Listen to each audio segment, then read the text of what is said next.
Hi, good morning. This is a hearing before the Licensing Board for the City of Boston. Today is May 7th, 2020.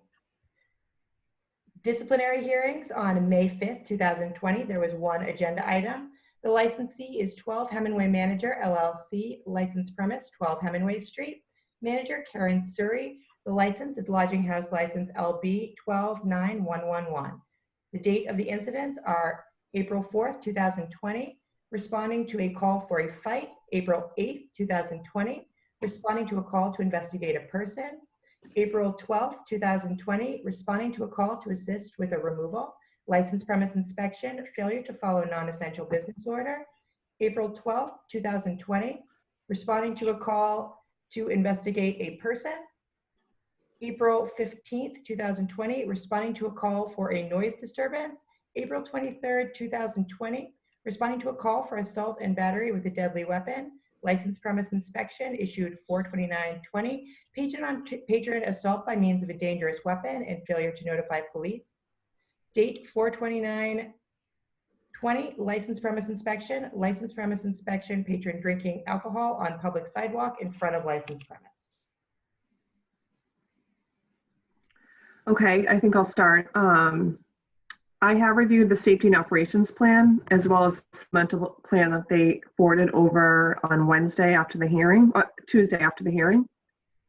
I'm satisfied with the changes they proposed. They touch upon the large and the small issues that we've been working with them on and that Boston Police has been working with them on. I'm less concerned with who is staying at the property and why they're staying there, and more concerned with the management of the property. I think the operators have showed a good faith effort to revise the policies and procedures to address these things. They've been responsive to every request we've made of them. They've made themselves available to us. They've been open to our suggestions. I want to make sure we don't do anything that discourages them from calling Boston Police in the future when the need arises. But due to the nature and the volume of the incidents since the state of emergency and also since the beginning of the year, I'm making a motion for an indefinite suspension to be held in abeyance for 6 months unless the board finds a violation of the licensee's mismanagement of the property. I'm more concerned with the management than I am with the actions of individuals staying there. If the management can put these things in place and properly adhere to the safety and operations plan, should be successful. Yeah, I think a 6-month abeyance would be fine. In that action, were you contemplating? The one thing that concerned me of all of them the most was the failure to call the police. In that one time, right. Most of the time they did call the police, and I commend them for that. But you know, we expect 100% compliance on that issue. Yes. So I just want to make sure it was clear that the action. Failure to call the police is, failure to call the police is one of the things that I'm focused on too. I'd rather have them, call the police more than not, and let the police be the determining factor. Exactly. I think a lot of licensees need that explained to them because they're afraid of it, and I've tried every step of the way to explain to them that it's helps you more than it helps anybody else if you call the police and have it registered, as opposed to after the fact when someone else calls. But yeah, we can note that. I was also going to suggest that after we vote today, that through their attorney, we work with them more closely about what this actually means. They do manage another property in the city successfully. So I think it might just be getting the staff at this place up to speed about, the rules and regulations of our board and what our expectations are of them. We can reach out to schedule a call with the licensee through their attorney and just go over what this means and what the implications are. I'm comfortable with that. If you, sure. Okay. And we're going to be closely watching them. There was one other thing I wanted to note, and I don't know if there's a separate document that I didn't see, but the document that I saw didn't address staffing. There was one incident where they were there, the police were there, and there was only one person on duty. I think that's inadequate. Okay. I would agree, actually. Leslie, I think we should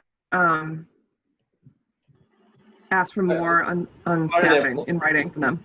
I mean, part of their plan was to have a staffer do a perimeter walk And you can't have someone doing a walk and then have someone at the desk as well. I mean, there should be someone always at the front desk. And then at least the second person to do those other duties. Yeah. I agree. I will reach out and ask them to amend the proposed plan to address that as well. And the laundry, did anyone notice anything with the laundry? They said They're going to close it. Yeah. Does that seem right? Like, people who are staying there might have to do laundry. Maybe they could keep it open with a schedule, like with like reservations or something. That's what I said, kind of was trying to suggest during the hearing. Yeah, that seemed to make more sense because I don't want to leave all those people without the ability to do laundry because then they have to find another way to do their laundry. I actually felt the same way about the refrigerators. Like that? Yeah, I actually felt the same way about the refrigerators. Like they said they were just gonna just close it, and there might be some people in. Yeah, I don't want to try to solve one problem and create another one.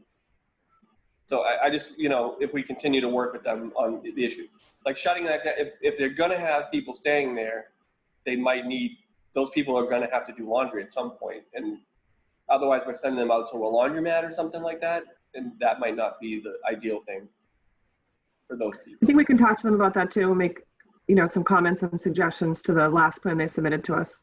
Yeah. And we've received guidance from the Boston Public Health Commission on how they're advising shared living arrangements, whether lodging house or single room occupancies, and we can pass that on because I think their guidance would probably have much more to say than we would. Perfect. Thank you. Yeah, I did review that guidance that Boston Public Health sent over the other day. It was very detailed and helpful.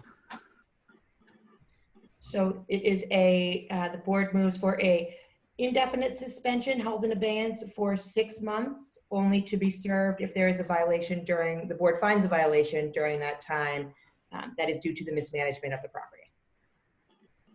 Yes. I agree. I agree. We have no additional agenda items. Thank you.